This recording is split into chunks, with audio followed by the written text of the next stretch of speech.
Bien, estamos de regreso en edición nocturna. Como les informara en el segmento anterior de presentación del tema y de los invitados, esta noche contamos con la muy grata presencia de la licenciada Yulibelis Wendelpool, el licenciado Valentín Medrano, el licenciado Yacer Román, y en el segundo segmento del programa, en el segundo y último segmento del programa, se va a incorporar el doctor Héctor Valcárcer, un conocido infectólogo dominicano. Y en la noche de hoy vamos a tratar el tema del COVID-19 y el estado de emergencia.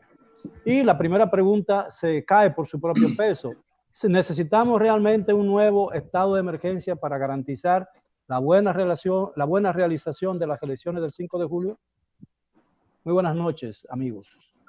Buenas noches, don Miguel. Yo creo que esa es una pregunta directa al hermano, al politólogo, al único politólogo que tenemos aquí. Sí, Yacer Román. Bueno, bueno, a mí que generalmente no me gusta que me presenten como politólogo. Yo generalmente prefiero abogado y economista, pero lo cierto es que me he dedicado bastante al análisis político. Y es una pregunta bien difícil porque tenemos una situación compleja, no tan compleja como otros países, como el caso de Argentina, que ya tenía una crisis económica antes de que llegara el COVID-19, pero el hecho de tener elecciones y elecciones generales en un año como este con el COVID-19 lleva a un debate que no sería quizá el mismo si no hubiera un proceso electoral de por medio. Si estuviéramos teniendo esta conversación en el año 2018, muy probablemente ni siquiera estuviéramos teniendo un debate, pero ¿qué sucede? Que buena parte de los sectores opositores han entendido que el estado de emergencia ha castrado lo que serían sus posibilidades de hacer campaña. E incluso vimos como en las últimas dos sesiones de la Cámara de Diputados que se trató este tema, lo que parecía iba a acontecer era que le iban a votar en contra. Pero bueno, más allá del análisis político, más allá del análisis electoralista, tendríamos que hacer el análisis científico y el análisis, en cierto modo, sanitario. Y entonces la pregunta central es, para hacerle frente a esta situación, para hacerle frente a lo que es el COVID-19, falta un estado de emergencia.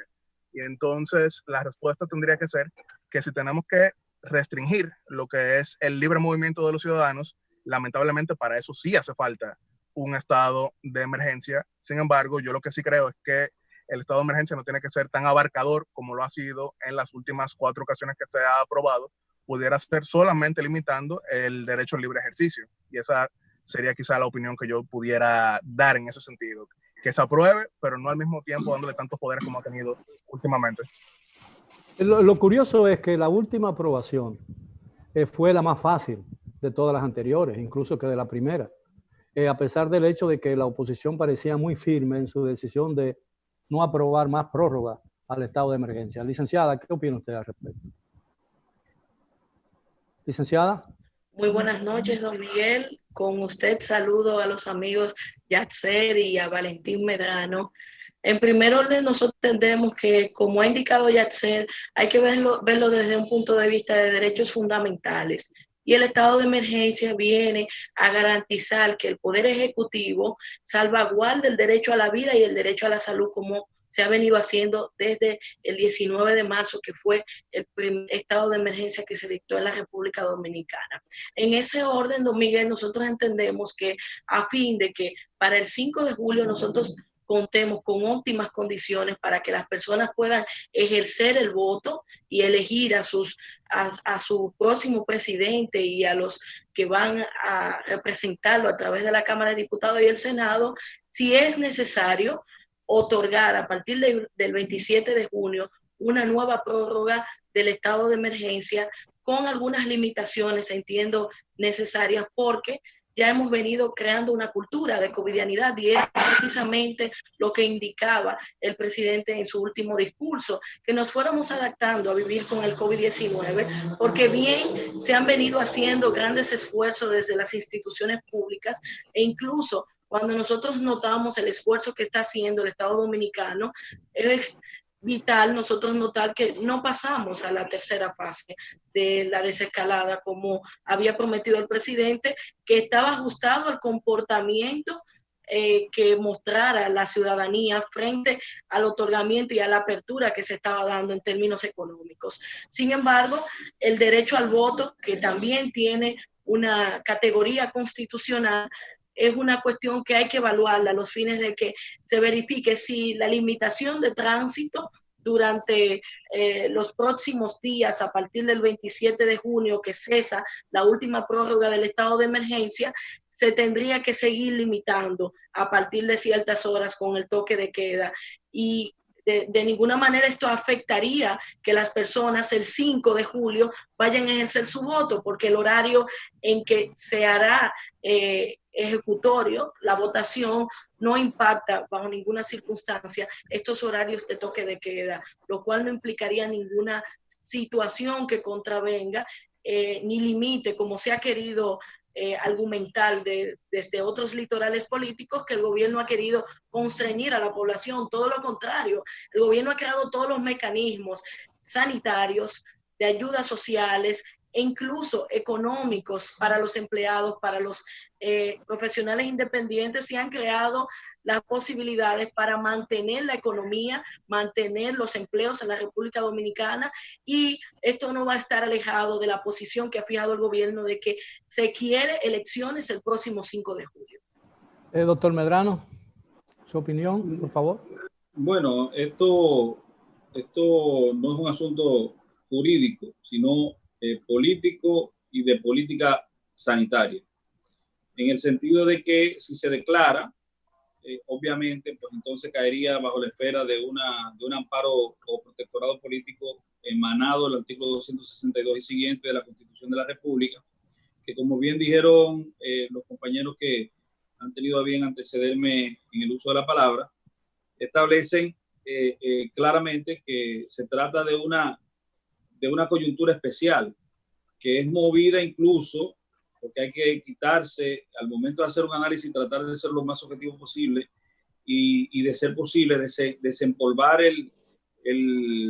la condición de objetivo, que no necesariamente quiere decir que uno no tenga algún tipo de afinidad o propensión o que le guste una candidatura determinada entre las que pululan en las ofertas electorales. No se trata de eso, sino que al momento de ser objetivo, y yo digo, por ejemplo, cuando soy abogado, yo no soy político, ni analizo políticamente el derecho se tiene que analizar en función de lo que el legislador, un ámbito histórico, lo que el legislador quiso disponer que fuera ley, y en su haber todas las aristas posibles, pero dentro siempre de la esfera de lo jurídico. Por eso, al momento de hacer un análisis como este, nosotros tenemos que tratar de ser lo más objetivo posible y decir que, como bien dijo Yatsel, nosotros, si estuviéramos en el año 2018, no tuviéramos ningún tipo de problema en saber que se va a aprobar el estado de emergencia, si es necesario, por 24 horas durante 45 días sin ningún tipo de inconveniente.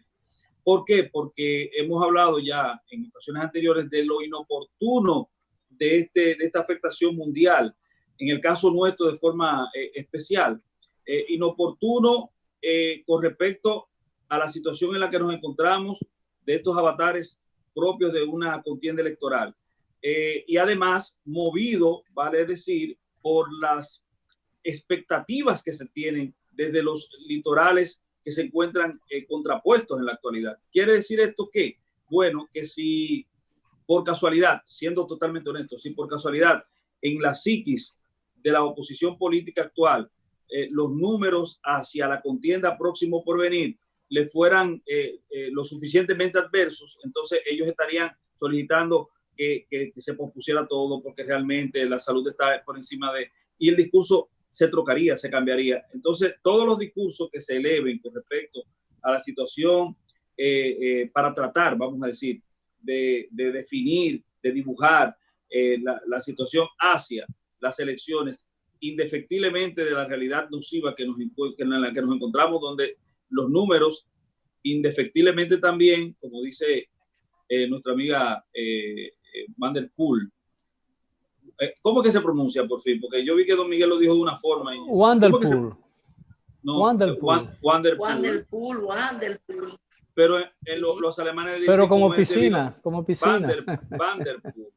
Entonces, como ella bien establecía, se han tomado una serie de medidas que procuraban y procuran aminorar el efecto nocivo o la expansión de este mal que nos está acogotando, que nos ataca. Pero lo cierto es, don Miguel, que los números, indefectiblemente de ese esfuerzo, porque no es un asunto ni siquiera que depende de las medidas, depende también mucho de la concienciación particular que asuma el ciudadano, tendente a la consecución de la procura del distanciamiento, de ese aislamiento necesario, de lavarse las manos y de tener una cultura diferenciada de lo que nosotros históricamente habíamos sido, porque somos muy afectivos en ese sentido y nos gusta mucho la cercanía. Entonces, indefectiblemente de que se diga, si no se hace, pues no estamos haciendo absolutamente nada. Y los números que tenemos hoy, si esos números que tenemos hoy, don Miguel, que son inferiores con respecto a las razones que motivaron la primera aprobación de la declaratoria de estado de emergencia, son superiores a las que motivaron todas y cada una de las prórrogas que se llevaron a efecto.